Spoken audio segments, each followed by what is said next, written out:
Olá, tudo bem? Você que nos acompanha no nosso canal Ciência Free. Hoje nós temos mais um episódio bem interessante no projeto Nutrição, Inclusão e Saúde, que é falar sobre as fibras. Você conhece o poder fisiológico e metabólico das fibras? Então, acompanhe o nosso episódio. Então, o que são as fibras? São um grupo de componentes alimentares resistente à ação de enzimas digestivas, encontradas principalmente em frutas, vegetais e cereais. São completa ou parcialmente fermentadas ao longo do intestino, formando produtos indispensáveis à saúde dos colonócitos.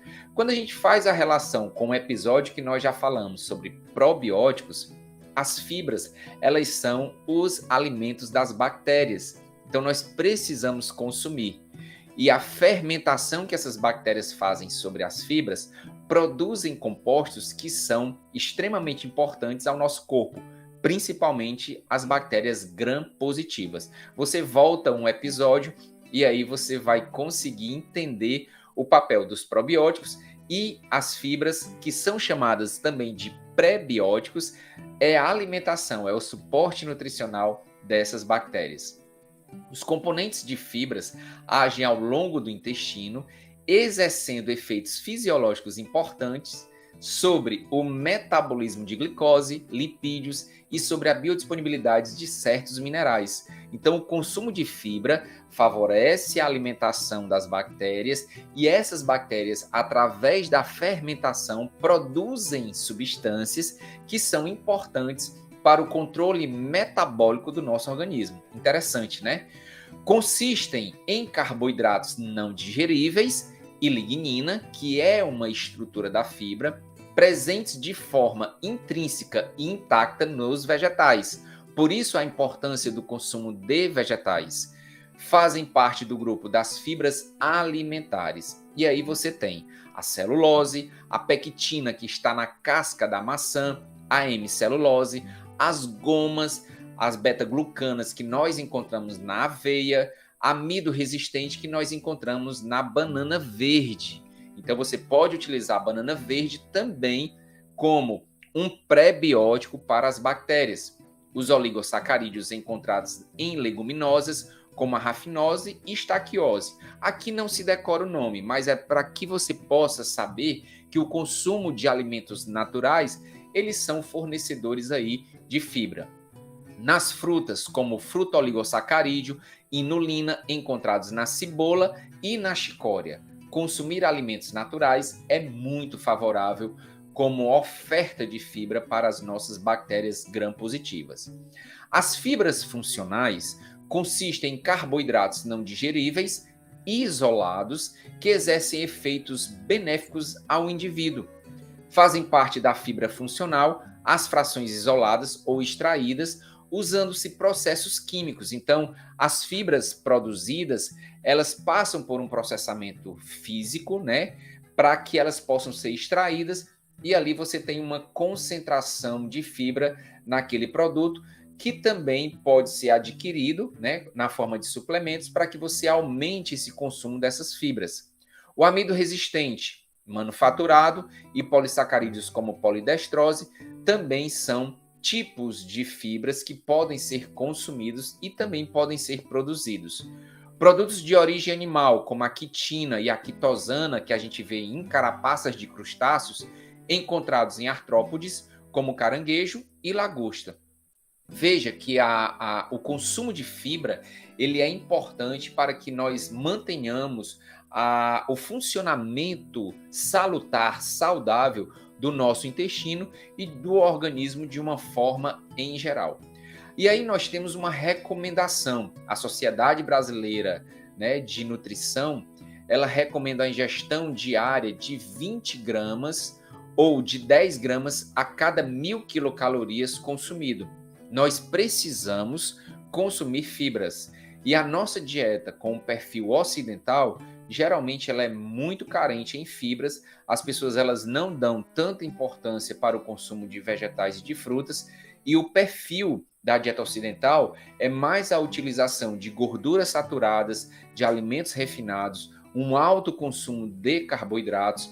E a gente também já falou aqui em outro episódio sobre a utilização de adoçante e essa diferença da estimulação da mucosa intestinal. Você também pode voltar e ver esses episódios.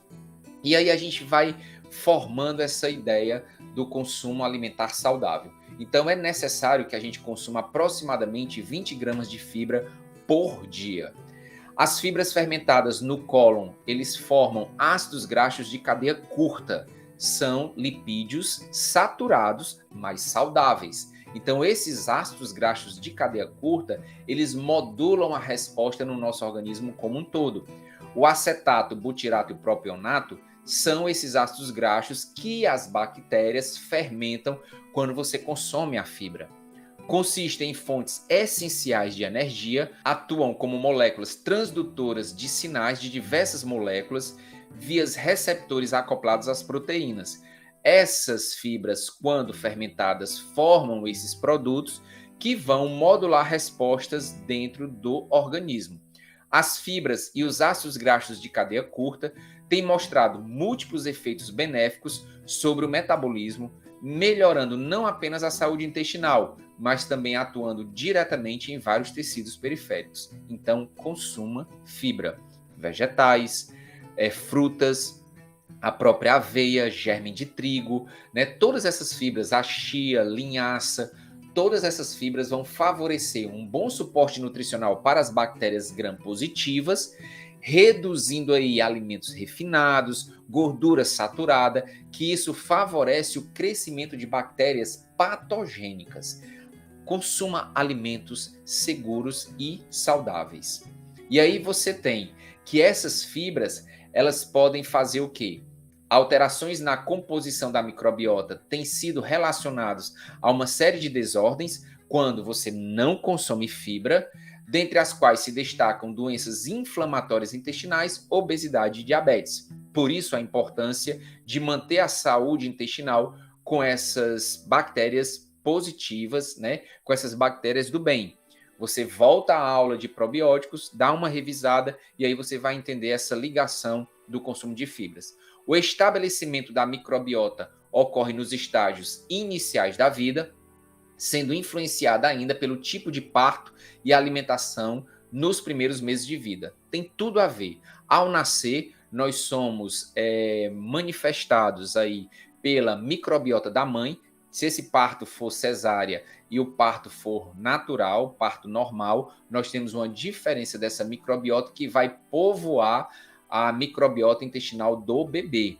Então é importante saber que essa formação da microbiota, ela é feita desde o nascer e dependendo do tipo de parto.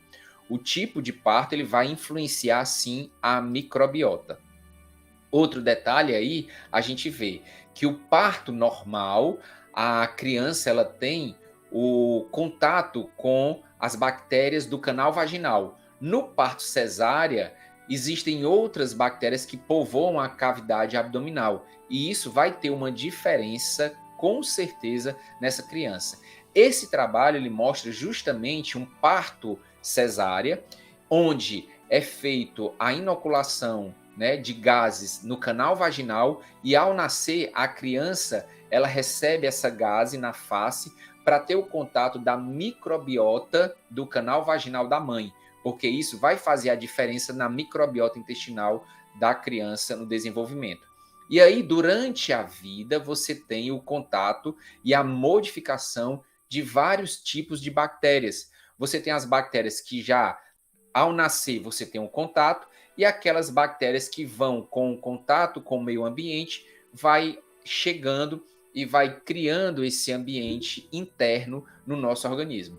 Então, isso tem a ver também com o perfil alimentar que você faz. A diferenciação dos alimentos também vai favorecer o tipo de bactéria que vai povoar, né, que vai estar ali contido na sua microbiota intestinal. Nós temos bactérias diferentes no estômago, aqui é uma pequena demonstração, nós temos mais de 128 filos de bactérias no estômago e nós temos também uma quantidade de bactérias no intestino. A gente destaca aqui pessoas que têm constipação.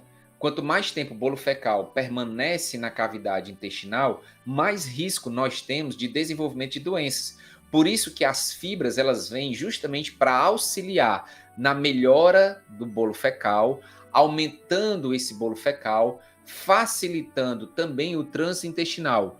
Uma dieta isenta de fibras deixa as fezes mais ressecadas, com maior dificuldade para a excreção.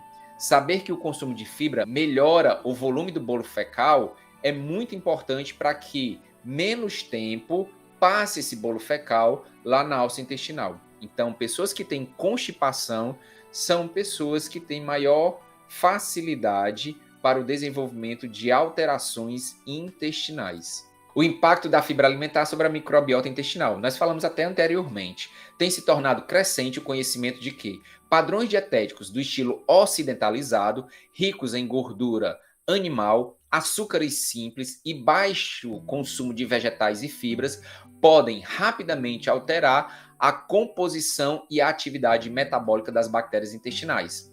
Outro detalhe, em modelos animais foi vista a diminuição de firmicutes e o aumento de proteobactérias que estão associadas à exacerbação do processo inflamatório. Veja que o padrão dietético ele tem influência direta na modificação da microbiota intestinal. Em humanos, o mesmo padrão dietético também vem favorecendo o aumento de bactérias associadas à inflamação, como Bacteroidetes, Bilófila, bem como a redução dos níveis de firmicutes essenciais para metabolizar as fibras vegetais. Segundo esses autores, a maioria dos estudos indica que o consumo de fibra, tanto solúveis quanto insolúveis, proporciona o aumento da saciedade, diminui a fome e a ingestão calórica. Já esses autores aqui, eles descrevem que a utilização de uma mistura de fibra solúvel e insolúvel parece ser mais eficiente que o uso isolado de uma ou outra para a perda de peso corporal. Nós sabemos que a fibra ela causa saciedade, então quando nós prescrevemos na dieta, nós garantimos também uma manutenção da saciedade no paciente, levando aí uma diminuição de consumo de alimentos que sejam ricos em calorias, favorecendo aí o aumento do peso do paciente. A contribuição na redução da densidade calórica da dieta, a fibra ela proporciona isso, em razão da alta capacidade das fibras solúveis de reter água. E aí você tem uma composição dentro da dieta de fibras solúveis que retém água e também melhora o bolo fecal. Estimula a secreção salivar e do suco gástrico, favorecendo a sensação de saciedade em razão da maior necessidade de mastigação. A fibra, para ser consumida, você precisa mastigar mais. E isso dá uma saciedade, porque nós levamos sinais ao sistema nervoso central, né, que nós estamos nos alimentando, e isso gera um processo de saciedade, de menos ingestão calórica. Redução da velocidade do esvaziamento gástrico e distensão do estômago, diminuindo a fome e prolongando a sensação de saciedade, diminuição da absorção de macronutrientes, principalmente de ácidos graxos e de sais biliares no intestino delgado. Efeitos sobre hormônios gastrointestinais. A fibra também ela vai modular esses hormônios que estão relacionados aí ao metabolismo, como colecistocinina, gastrina e glucagon, diminuição da insulinemia e consequente diminuição da formação de gordura. Então a fibra também faz aí um papel no controle do peso corporal. Aumenta a sensibilidade à insulina, melhora a resposta glicêmica por retardar o tempo de liberação de glicose como combustível e, por consequência, aumentar a utilização de lipídios. Ou seja, quando você consome fibra, e principalmente no paciente diabético, você aumenta o tempo de esvaziamento gástrico, levando aí a uma menor velocidade de absorção de glicose, que é o ponto principal no paciente diabético. Doenças cardiovasculares e dislipidemia, a fibra também, ela tem esse controle.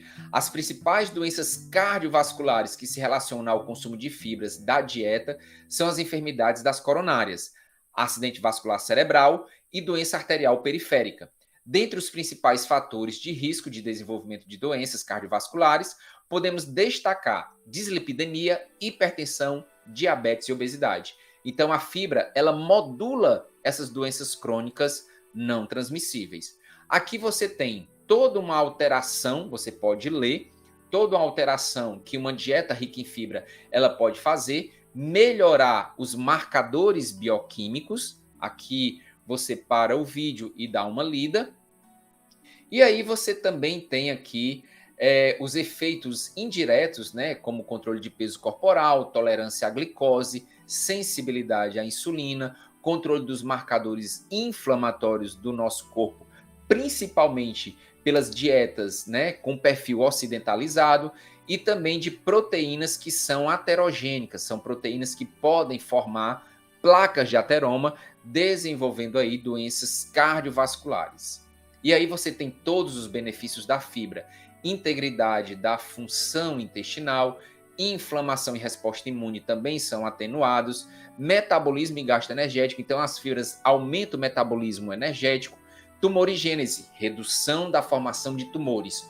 Consumir alimentos ricos em fibra é saudável, porque nós formamos esses ácidos graxos de cadeia curta, que são lipídios, que modulam todas essas respostas.